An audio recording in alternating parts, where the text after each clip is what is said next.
Oh, kiss mo daw siya, kiss. Kiss nga, Gadi.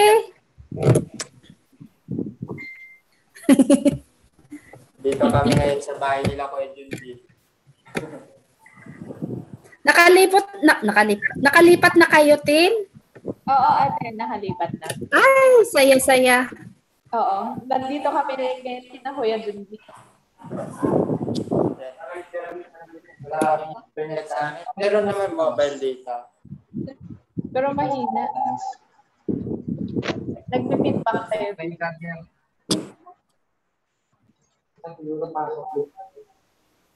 Start na.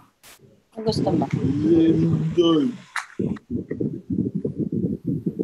Pwede ba yun sa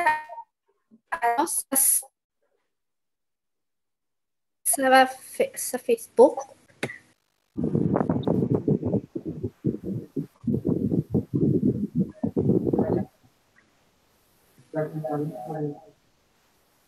Sabihin, mahusay, gumawa ng mga bagay na kasiya-siya. Itong batang ito ay 10 years old, 10 taong gulang lamang siya. At makikita mo siyang may kakaibang ugali na maganda. Siguro kayo naman ay ganun Ang isang araw, naisip nitong batang ito na meron siyang dapat pagkaabalahan. At sabi niya, ano kaya ang aking gagawin? At naisip niyang gumawa ng bangka na maganda. Ang batang ito kung nagtatrabaho ay talagang ginagawa niya yung kakayahan niyang maganda yung ginawa niya. Kaya sabi niya, pag ginawa ko itong bangkang ito, gagawin kong perfect. Yung magandang-maganda. Kaya araw-araw ay pagkagaling niya sa paaralan, yung trinatrabaho niya yung kanyang bangka. At hindi nagtagal, matatapos niya yung kanyang ginagawang bangka. Sabi niya, maganda ito. Sabi niya, ito ay lalagyan ko ng yung motor. Para pagkatapos nito, susubukan ko itong paandarin dun sa dagat. Hindi nga nagtagal, natapos na niya ang kanyang bangka. Tuwang-tuwa siya, sabi niya, bukas na bukas din pupunta ako sa dagat para subukan kung paandarin itong bangka, sabi niya. Pinakita niya sa kanyang tatay at nanay, sabi niya, tapos na po, tignan niyo, ang ganda, sabi niya. Natuwa nga rin ang kanyang magulang dahil kung gumagawa itong anak nila, talagang ginagawa niyang hindi siya gumagawa ng kung ano-ano na lang, hindi basta-basta kung gumawa itong anak nila. Kaya kinaumagahan, nagmamadali si Jimmy na pumunta sa dagat. At sabi niya, ngayon susubukan ko kung gaano ako kagaling. Pinaandar niya yung kanyang bangka, ganun. Pumalaot na ang kanyang bangka. Malakas. Tumatalon na si Jimmy. Sabing gano'n, yehey! Sabi niya gano'n. Mahusay pala ako, sabing gano'n. Ang layo-layo na ang mararating ng bangka ko. Malayo na, sabing gano'n. Tinitignan niya nung kanyang bangka, talagang mabilis talaga, sabing gano'n. Hanggang hindi na niya makita yung kanyang bangka dahil malayong-malayo na yung kanyang bangka. Hanggang nawala na sa kanyang paningin. Saan na kaya ang aking bangka? Bakit wala na? Hindi ko na nakikita. Sabi niya gano'n. At hanggang na isip niya na hindi na pa muli yung kanyang dahil nandun na sa gitna siguro ng dagat. Ngayon, umupo na lang siya na nanglata, parang nalulungkot na. Sabi niya ganun, paano ko kaya mapapabalik ang aking bangka? Kaya maghapon pang naghihintay, baka yung alon ibabalik ang kanyang bangka doon sa dalampasigan. Pero tulog ng araw, hindi pa rin bumabalik ang kanyang bangka. Wala, hindi na niya nakuhang muli. Kaya umuwi siyang malungkot. Sinabi niya sa kanyang mga tatay at nanay ang nangyari. At pati magulang niya nalungkot din. Isang araw, mula noon, sabi ng kanyang ama, halika, mamasyal tayo sa mall. Kaya ang mag-ama ay nagpunta sa mall. Pagdating nila sa mall, nagulat yung bata, sabing ganon, heto pala, ang bangka ko nandito pa sa mall na ito, sabing ganon. Hinawakan niya yung bangka na nakita niya na nakadisplay. At sabi niya, ito nga, sabing ganon, kilala ko yung bangka ko dahil ako ang gumawa. Nakita naman nung sales girl, sales lady, sabi niya, gusto mo bang bilhin yan? Sabing ganon. Akin ito, sabing ganon. Alam ko na akin ito, sabing ganon. Ginawa ko ito. At hanggang sabi ng sales lady, halika doon sa manager at makipag-usap ka doon. At ikwinento nga nung bata tungkol sa bangkang yan. Sabi ng manager, sige, kung talagang sa iyo ito'y pinagbili sa amin ng isang mangingisda, bibilin mo kung may pera ka na. Sabing ganon ng yung manager. Itago ko muna ito at pag nakaipon ka na ng pambili, pwede ko nang ibigay sa iyo. Umiwi yung mag-ama at sabi ng kanyang tatay, sige, tutulungan kita para mabili natin muli yung bangka mo. Di nga nagtagal, nag-ipon yung mag-ama, naghanap buhay sila para mabili rin yung bangka.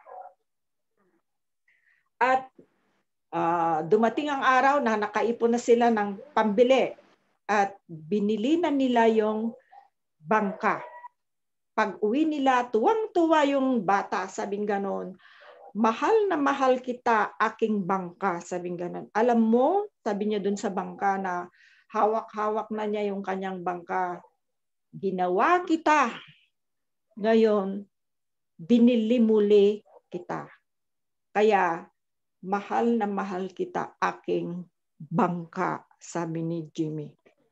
Alam nyo, ang Diyos, tayo ay nilalang niya.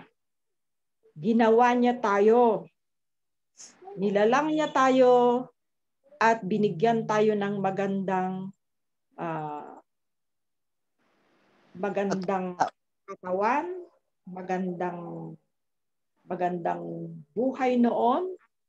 Perfecto tayong ginawa ng Panginoon. Walang kapansanan, at tayo ay mahal na mahal niya.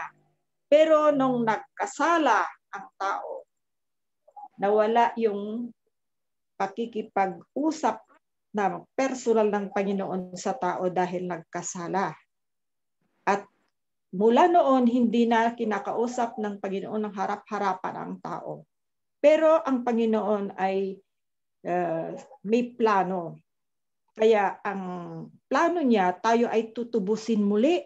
Parang bibilhin niya muli dahil nawala nga tayo, nagkasala tayo.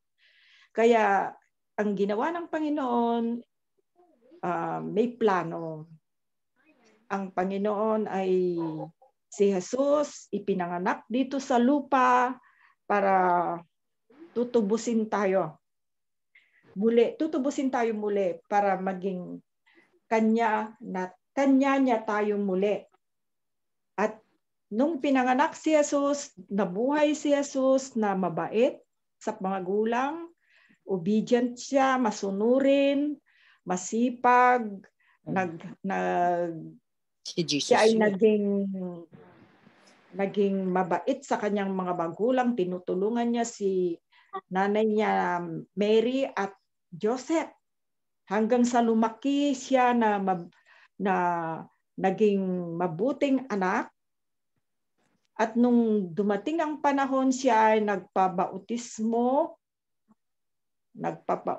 siya para ipakita sa atin na dapat tayo na mga nilalang ay magpabaptize din para maligtas. At 3 taon siyang nagmisyonero. Anong ginawa ni Jesus nung nagmisyonero siya? Siya ay nangaral, siya ay gumawa ng mga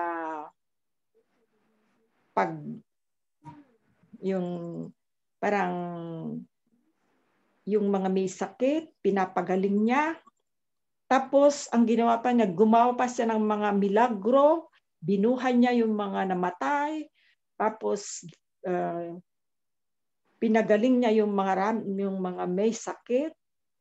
Lahat ay ginawa ng Panginoon para maipakita niya sa tao ang pagmamahal niya sa tao. Pagkatapos, ang ginawa naman ni Satanas, inano niya yung mga tao na ipapatayin si Jesus. Kaya yung mga tao naman nakinig kay Satanas, ang ginawa nila kay Jesus, gumagawa na nga ng mabuti si Jesus, pero pinapatay pa rin nila.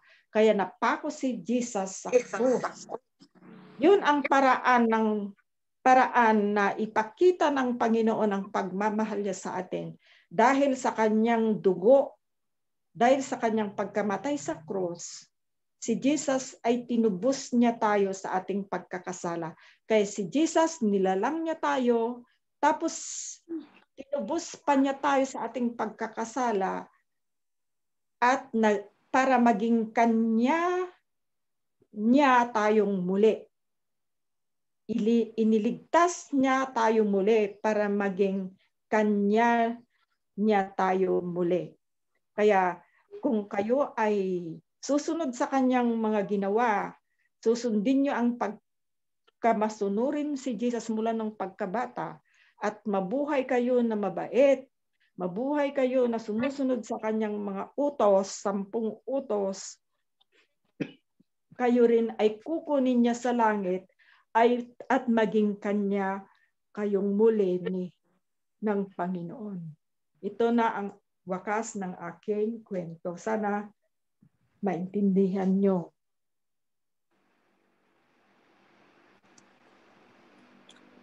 Amen. Thank you sa magandang kwento mula kay Lola. So, ngayon po ay mapapakinggan natin si Kuya Glenn sa kanyang mensahe.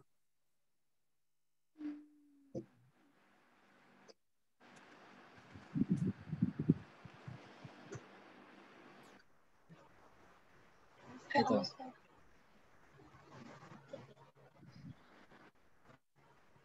Maraming salamat, Tita, sa iyong magandang mensahe. Thank you for the nice story. Sabi nga ng mga bata. So, kamusta po tayo mga kapatid? Mga kamag-anak po dyan. Happy Sabbath. Kaya Ate Jem lang pala, diyan po sa may Australia. Saka magandang gabi po sa inyong lahat sa Austria. Happy Sabbath.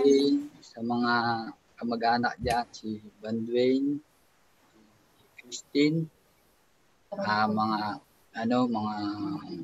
Victor Molba, sila Tita Dal, sa Binangonan, si Tita Minda.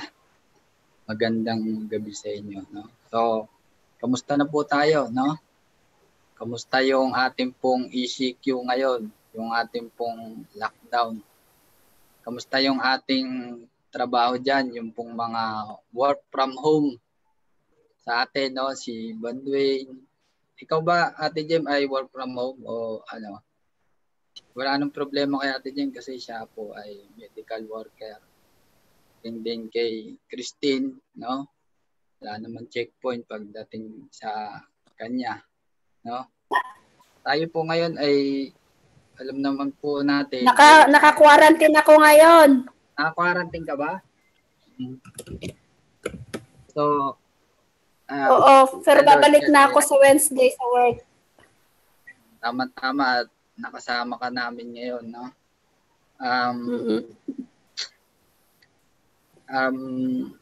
Ngayon ay alam naman po natin na tayo po ay dumaranas ng pandemya, no? Na kung saan ay sabi nga ay nagkakaroon ng mutation dahil nga sa pagdami nitong COVID-19 na ito ay nag-mutate. Nagkaroon na nga sa atin ng 4 na variant, no? Yung ukay-ukay variant, yung UK variant, yung pong Brazil, no? Meron na rin pala sa Brazil. Tapos yung South African variant at nga itong huli yung pong P3 na kung saan nga ay binabanggit na ito daw P3 ay pwede raw mag-escape doon sa tinatawag na vaccine na ilalagay natin. Ito ba yun? No? Pero kung ganun ay parang sinasabi ng mga eksperto na mababaliwala lahat po yung vaccine na binigay po sa atin.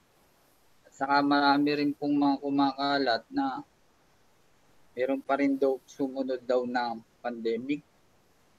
Ayon po kay Bill Gates na kung saan ay parang nababasa niya yung yung mga mangyayari, no?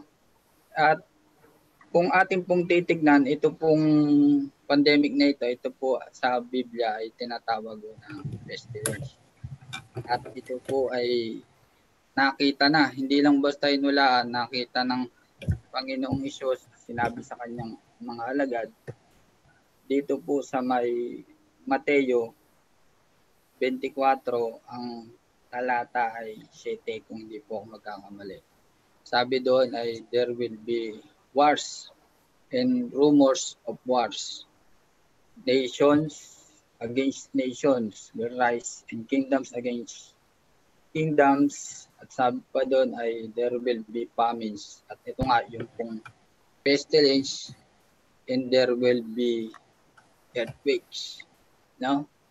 Kung ating pong titignan, ito pong pestilence sa Biblia, ito po ay epidemic. No?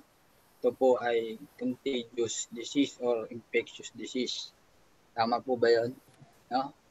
Na kung saan ay ating pong makikita ay kung ganito po yung nangyayari po sa mundo, mayroon pong mga gera. Itong namang pandemic na ito ay is one of the signs, sabi, na ang Panginoon Diyos ay malapit na pong dumating. At binabanggit na mayroon pong mga 100 signs or 1,000 signs na dumarating po na sa atin na nagsasabi na talagang ang Panginoon Diyos, siya po ay malapit na po dumating. Kaya halimbawa ng mga lindol na yan, no? Lagi na pong nagkakaroon sa iba't ibang mga, sabi, diverse places. Ang yung lakas ng intensity is 7.0, yung pong lakas, no? Meron din yung mga nagaganap po ng mga sunog, yung pong mga tornadoes. So, yung mga tsunami. So, ang sabi nga doon sa isa pong YouTube channel, kung hindi po ako nagkakamali, kasi medyo napapagod na rin po akong makinig ng mga ng mga messages dahil halos paulit-ulit na rin, no? Nasabi doon ay what future holds, no? Ano daw yung mangyayari daw doon sa mundo dahil sa mga pangyayari na ito. No, doon po sa mga bata, no? Paano kaya sila makapagtapos ng kanila pong mga pag-aaral? Although meron pong mga online classes, pero mahirap pa rin, no? Kung yung pong titignan. Meron pong tinatawag na uncertainty pagdating po sa kinabukasan. Dito nga lang po sa Pilipinas, ilan po yung mga pamilya, yung pong mga magulang, no, yung nanay, tatay, yung ate, kuya, wala po silang mga trabaho, no? Kahit ang tanong nila paano, no? Paano yung kanila pong kinabukasan? So, yung pong mga bagay na yan, ako man o kayo, ay hindi natin talaga masasagot. Pero pagdating diyan, alam mo natin na mayroong pong sinasabi po ang Biblia, no? Pagdating po sa mga Bible verse. Halimbawa po sa isa po sa mga ginagamit ko yung pong sa may Jeremiah, no? 29 verse 11. Ang nakalagay doon sabi I know the plans I have for you, no? To prosper you and not to give you harm, to give you hope and to give you future. No? Hindi gusto ng Panginoon Diyos ang gusto ng Panginoon tayo po ay mag-prosper sa ating pong buhay. Ayaw niya yan, yung mga COVID na yan, mga calamities na nangyayari. Ang gusto niya sa panahon ngayon, tayo po ay kanyang bigyan ng pag-asa, no? Tayo ay kanyang bigyan ng kinabukasan. Iyan po yung gusto po ng Panginoon Diyos para po sa atin. Katunayan, iyan po yung panahon na kung saan ay sakop ito pong Juda ba? Dwayne o ang Israel kung di po ako magkakamali. Ito po ay sakop po ng Babylon for 70 years. Pero po merong pinangako doon po sa kay Jeremiah ang Panginoon na bibigyan niya ng prosperous yung pong bansang Israel after 70 years. Sila ay makakalaya po doon sa Babylon. Pero at the same time, kung ating pong pag-aaralan, for about 70 years na ang Israel ay sakop po ng Babylon, hindi po nawala na yung pong Israel ay binibiyayaan ng Panginoon Diyos. Basta't susunod lamang sila sa Panginoon na sila ay mananatili for about 70 years na sila ay under ng Babylonia. Kasi kahit pa naman na yung pong Israel ay sila ay sakop po ng Babylon, ako po ay naniniwala na sila po ay kaya pong pagpalain ng Panginoon Diyos. No? Iyan po ay written po sa Biblia at iyan po ay ating pong nababasa. Kagaya po ng buhay ni Daniel. No? Si Daniel at yung pong tatlong Hebrew na kasama niya, ay ito po ay pinagpala ng Panginoon Diyos bagamat sila po ay under ng Babylon. Iyon po ay alam po natin. Hindi lamang sa panahon ng Babylon, bagkus inabot pa nila yung pong Medo-Persia. No? Kaya kung ating pong titignan, mga kapatid, no? Itong pong pandemya nito, ito po ay hindi magiging hadlang para magawa ng Panginoon Diyos na tayo po ay kanya pong pagpalain. Kung ating pong mapakikinggan yung pong message po ni Mark Finley doon sa Blessing of Uncertainty, no? Ito po ay napakaganda, no? Kung ating pong titignan, parang yung uncertainty, yung paningin ko rito, yung uncertainty ay pwede yung maging certainty. Basta't ikaw po ay nasa Panginoon Diyos. Ganun din binabanggit noong pong ating pong mga lesson noong mga karaan about sa may Isaiah. Kasi ito ay yung panahon ni si Josiah. Si Josiah ay namatay, so ang pumalit si Jehoahaz. Na kung saan yung pong Syria at yung Syrian, they were under attack, yung pong Judah. At maging din po yung Assyria. So, nasaan yung pong pag-asa po doon? Ang pag-asa po doon ay nandoon po sa pagtitiwala o sa Panginoon Diyos. Kung ating pong titignan ng panahon na iyon, si Isaiah, no? Siya po ay pinakita ng vision ng ating pong Panginoon Diyos. Ano po yung vision na pinakita ko sa kanya? nung sila po ay nandoon na kung saan ay mayroong crisis na sila po ay nararanasan. Yung pong vision na iyon, nakita niya na yung Panginoon doon po sa langit ay nakaupo doon sa trono ng ating pong Panginoon Diyos. Ibig sabihin noon, God is still, siya pa rin yung nagkukontrol doon sa buong universe. Siya po yung nagkukontrol, siya po yung pong mayroong authority. Kaya nga lang si Joahaz, hindi siya pinaniwalaan. Sinong pong naniwala? Si Hezekiah. Kaya si Hezekiah yung pong tumanggap po ng blessing. In the time ng uncertainty, dito pong Judah, no? Na kung saan ay ating pong makikita, no, na si Sennacherib, nagmamaliit siya sa Panginoon Diyos, pero siya po ay tinalo ni Haring Hezekiah. Kung mababasa ho natin yung pong magaling ho ang plano ho ng ating Panginoon Diyos, wala hong makapagpipigil, Brother Dwayne, no? Pero mo, sabi doon sa may Isaiah 14 verse 7, kung ako po ay hindi po magkakamali, ang sabi ho doon, if the Lord of hosts purpose or plan, who can disannul it? No? Ibig sabihin, who can cancel? O who can make it void? No? Hindi pwedeng baliwalain, hindi yun pwede pong hadlangan. Yung pong Assyria, ito po ay napakalaking hadlang para sa ikauunlad ng bayan ng Juda, pero sa Panginoon hindi yan makakahadlang. No? Nasabi, if the Lord stretch His hand, who can make it back? Pag inunat ba ng Panginoon, gusto ng Panginoon, iunat niya yung kanyang kamay, yung ba, yung maibabalik, no? Hindi mo yun maibabalik. Kaya ayon doon sa sinabi ng Panginoon Diyos, itong Sennacherib ay mamamatay mismo doon sa kanyang lugar. Mismo yung kanyang kamag-anak ang pumatay sa kanya, si Haring Sennacherib, mga kapatid, no? At yung pangako ng Panginoon Diyos na maging yung pong sibat o yung panaman ay hindi makakarating doon po sa Juda. Biruin mo, papanain mo na lang nung Assyria, itong Juda ay hindi pa makakarating ang sabi ng Panginoon Diyos.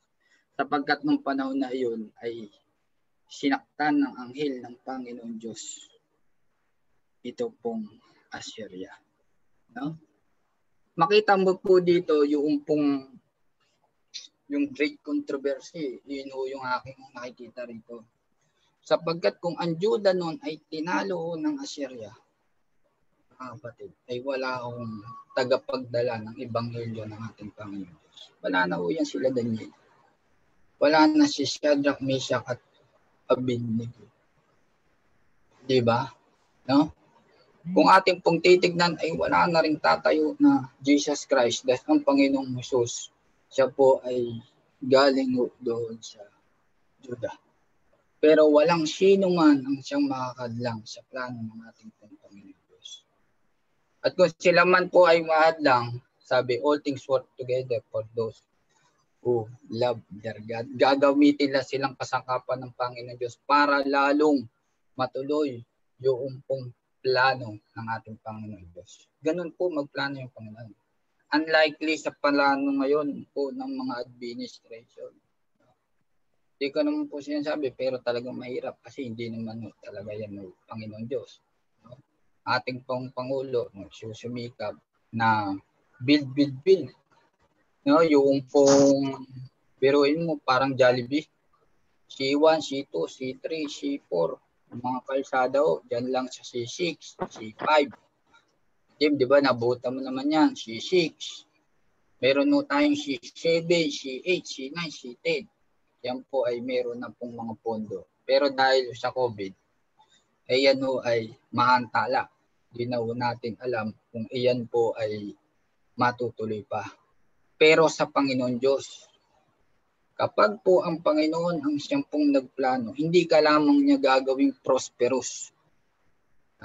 Hindi lamang prosperous, bibigyan ka pa niya ng kaligtasan.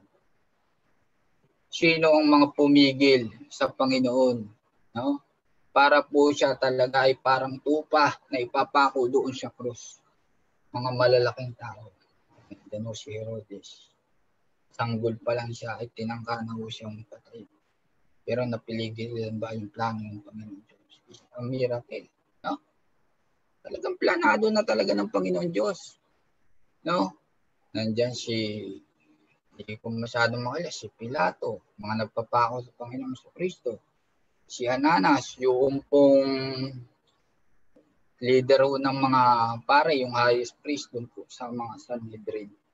Pero sila po ay ginamit lang na kasangkapan ng Panginoon Diyos o instrumento para matuloy yung plano ng Panginoon Diyos na tayong pong lahat ay mailigtas dito po sa mundo ng kasalanan. Dahil kung di napako ang ating Panginoong Kristo, doon po sa krus ay tayo po ay hindi magkakaroon po ng kaligtasan.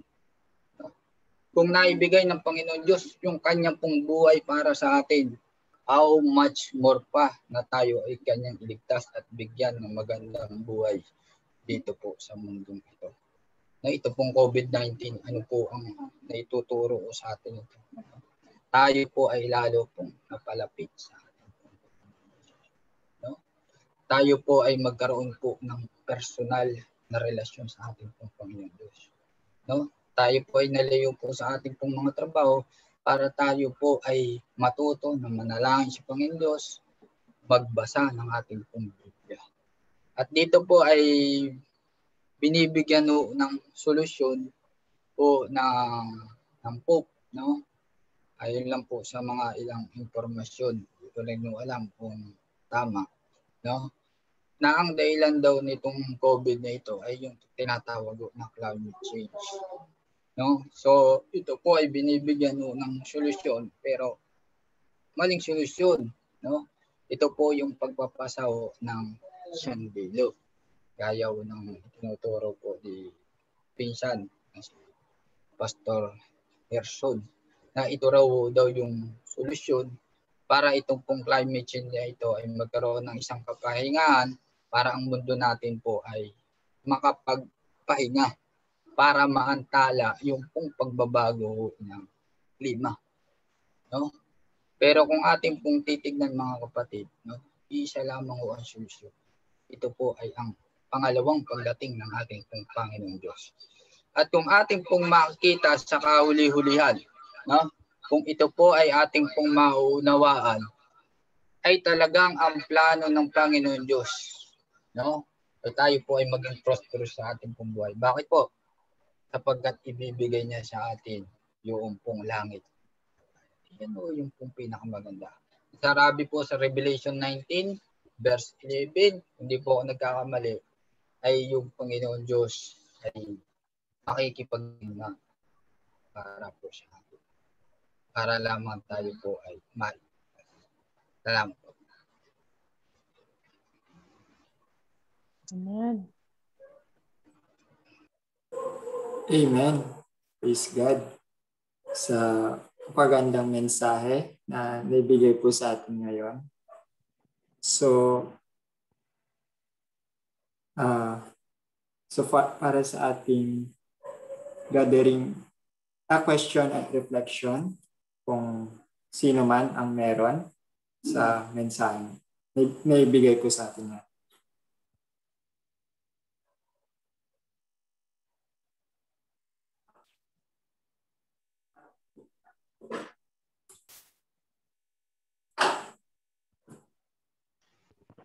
Oh, hello. Magandang paalala yung message ni Brother Elder Glenn. Pag nag-speaker si Glenn, parang pastor talaga magsalita. Pero yan nga yung emphasis talaga sa ating yung paghahanda natin. Nasa kalagitnaan tayo ng pandemya. Pero tayo mga mananampalataya, alam natin yung magiging direksyon natin. Sabi nga, all things work for good sa mga nagmamahal sa Panginoon at mga tinawagan ng Panginoon. Ito ay sabi nga sa Psalms na yung pestilence ay parang lilipas lang pero hindi dadapo sa ating mga bahay. Hindi tayo maaano, sabi ni King David. Ganun pa man, ito ay mga palatandaan na rin talaga ng malapit ng pagwawakas ng ating mundo at pagdating ng ating Panginoon. Yun yung napulot ko sa mga sinabi ni Glenn. Salamat. Thank you. Thank you, Kuya Vince, sa yung reflection. Oo nga, tunay na isa itong sign na na-mention sa Bible. So, meron pa po na bibigay ng kanilang reflection or question.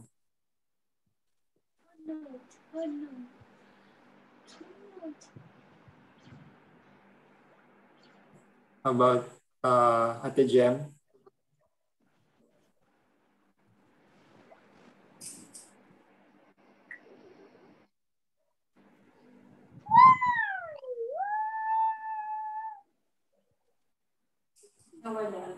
Kasi, ikaw din ng reflection mo.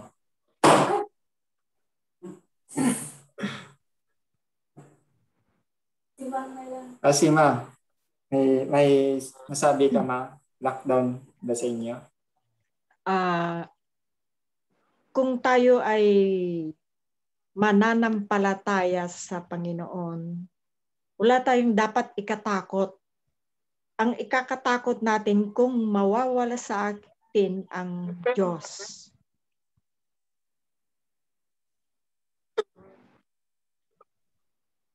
Amen. So, yes, tama. Huwag tayong matakot dito sa pandemya. Kaya yung sabi ni Kuya Glenn kanina na yung sina Daniel, hindi sila natakot kahit sa Babylonia pa sila na-captive, pero ginamit sila ng Panginoon para i-proclaim yung message sa hari at sa mga inhabitants doon sa lugar.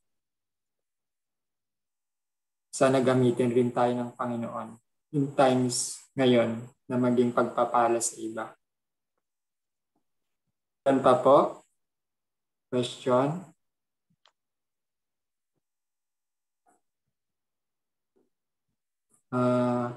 Kung wala na po, mag-proceed na po siguro tayo sa closing song. The name of Jesus is so sweet. Thank you again.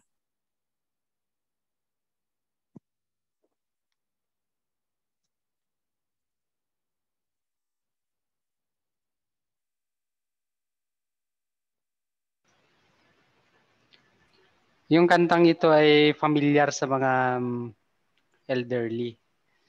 Kasi wala ngayon ito dun sa current na kwan natin na church hymnal. Di ko lang alam kung Grabe bakit. ka naman. So, kakantahin ko? Apa, kabisado po niyo, tita? The name of Jesus is so sweet. I love the music to repeat. It makes my joys full and complete. The precious name of Jesus. Jesus, oh how sweet the name. Jesus, every day the same. Jesus, let all saints proclaim. It's worthy praise forever.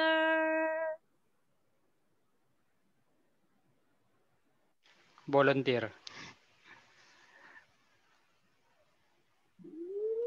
Jem.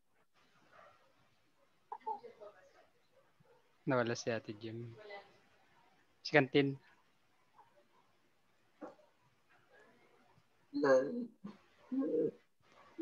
love the name of him whose heart knows all my griefs and bears a part, who bids all anxious fears depart, I love the name of Jesus.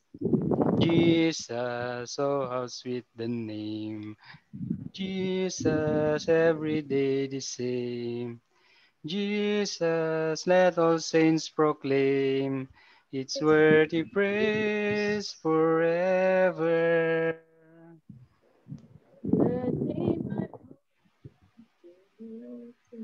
Amen.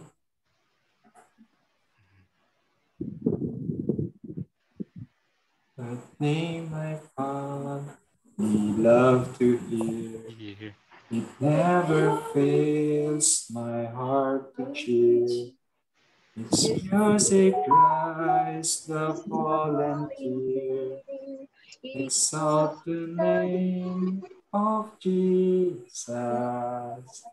Jesus, oh how sweet. Jesus, with the name. Jesus, every day the same. Jesus, let all saints proclaim. It's worthy praise forever.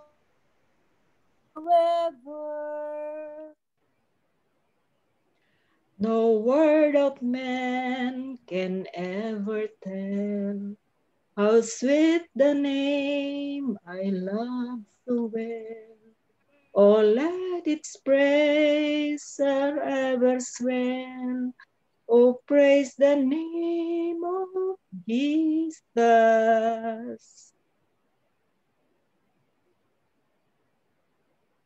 Jesus, oh, how sweet the name. Jesus, every day the same. Jesus, let all saints proclaim. It's worthy praise forever. Thank you very much. And for our closing prayer, Tita Minda, do you have any prayer requests?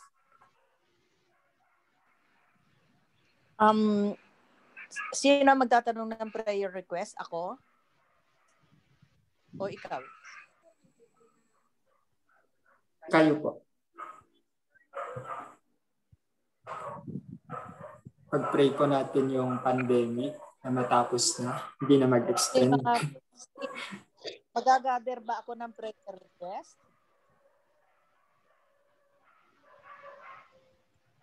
Hello? Okay, Tita, kung may gustong magpa-prayer request, open po. May mga special request. Narinig ba ako? Apo. Okay. May mga prayer request ba ang bawat isa? Yes po. Yung sa akin kanina, yung di na po mag-extend yung quarantine kung loob ng Panginoon. What else? Ako, tita. Who else? What else?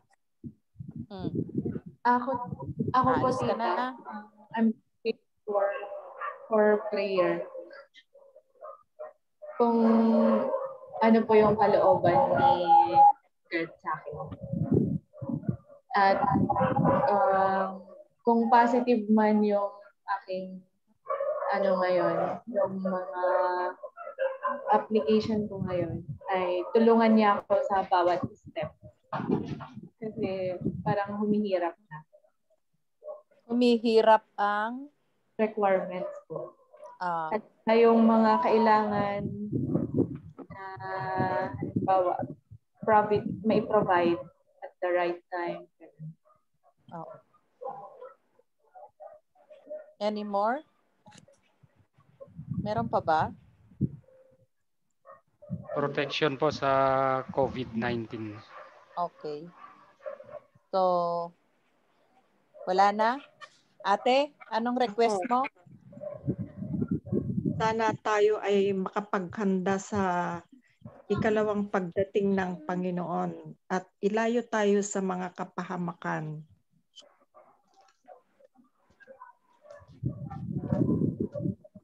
Okay. Up in the bed. Okay. So, pwede na tayo mag-proceed ng prayer.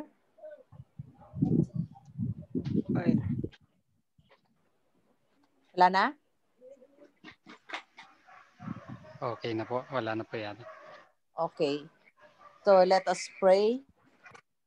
Panginoon namin Diyos na makapangyarihan sa lahat, narinig niyo po kung ano yung mga request po ng bawat isa sa amin. Ang request na sana mawala na po itong COVID na to, na siyang nagbibigay ng hindi magandang resulta sa aming buhay. Tuman po, Panginoon, na kayo po malapit na dumating, nawa labanan ito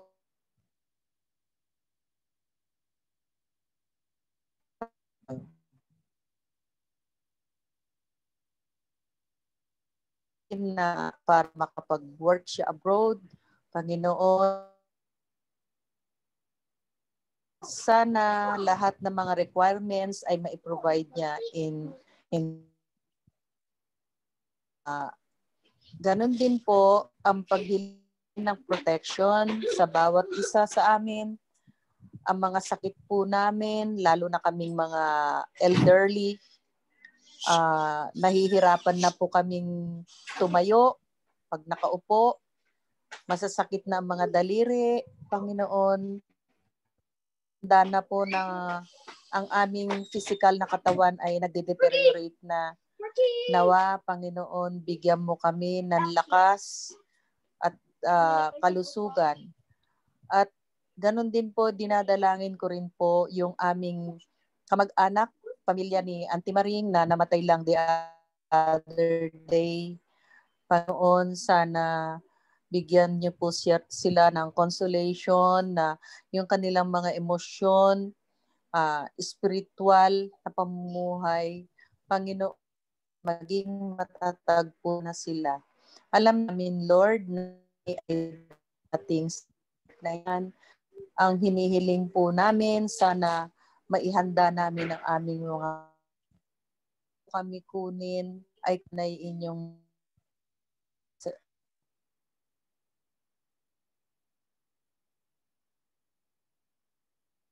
yung anak na si Jesus. Amen. Amen. Thank you very much for everyone na nag-attend ngayon and Tita Min for the prayer.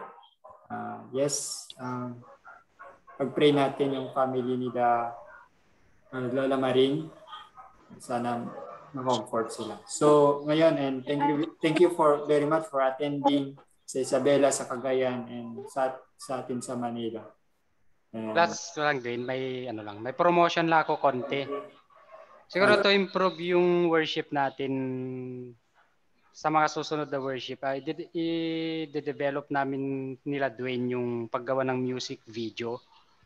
Kasi pwede tayong mag-duet dyan eh. Gagawa tayo ng mga music video. Kagaya yung napanood nyo kanina na ni May. Kaya namin gumawa ni Dwayne ng mga ganon. Yung halimbawa yung kanta ni Tita Grace, kakanta naman si Mang, pwede si Tita Min, mag-tryo sila. Maganda yan. Tapos gagawin natin mga ganong presentation. Kasi nahihirapan ng Zoom. Nahihirapan ng Zoom pag putol-putol kasi pag Zoom. Maganda yung ready-made siya. Oo, galing kuya. Ganda ng mo. Ganda pati ng mga pictures doon. Yung talent mo eh. Bagong tuklas lang na talent po. Pero si Dwayne marunong na rin talaga niyan. Ito yung way na kaya pala natin na magsabay-sabay. Kaya halimbawa yung presentation mo, Glenn, pag may speaker ka, pwedeng katabi mo yung mga PowerPoint pag nagsasalita ka, lumalabas yung mga sinasabi niya. Ay, Vic. Wala lang kaming internet ngayon. Ganda yung tech team ni Kuya Vince ngayon. So, yeah. Hello, Junvic. Apa. Hello. Improvements kayong gusto. Hello. Suggest. Ay, Tita Min. Hello, Tita. Meron kasing, hello, naririnig niyo ako? Apa. May plano kasi na magkaroon magkaroon ng Zoom meeting tungkol dun sa funeral ni Auntie Maring. Naisip ko lang naman sana kung available sana si Herson yung time na magkaroon ng Zoom ang Almasan Clan para naman sana makapagbigay si Herson ng message, di ba, Pastor siya, na para kay Lola niyo Maring. Maganda po, tita. Sige po. Ikausap. Kailan po kaya yun, tita? I-send you yung schedule, tita. Para maibigay namin kay kuya. Okay. Na-static na ba kayo? Nag-static ka to, tita. Loading ba? Nakakainis ang wifi talaga ngayon. Laging dumarami ang tao. Sige, tita, basta yung schedule para in advance, masabi namin kay Kuya. Para kung may special number. Oo, Oo. Iano ko diyan sa worship kung ano yung kung okay ba or what, 'di ba? Kasi hindi naman natin pwedeng isingit, baka may plano silang iba o baka may makuhang pastor, pero if gusto nila, then well and good. Diba? Sige po. Sige. Hintayin po namin yung makakausapin niyo. Kasi si Auntie Mar sa Batista yan.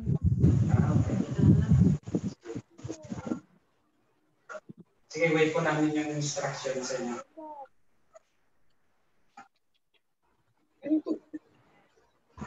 Magkaroon man lang tayo ng tribute kay Auntie Marie. Okay. Okay, so bago tayo mag-pray tayo. Okay. Our Father in Heaven, Lord, thank you for the worship and the fellowship that we have within our family. Sana po ay kami lahat sa aming paghiwa-hiwalay. And yung plano rin po namin na si Kuya Herson na mag-speak.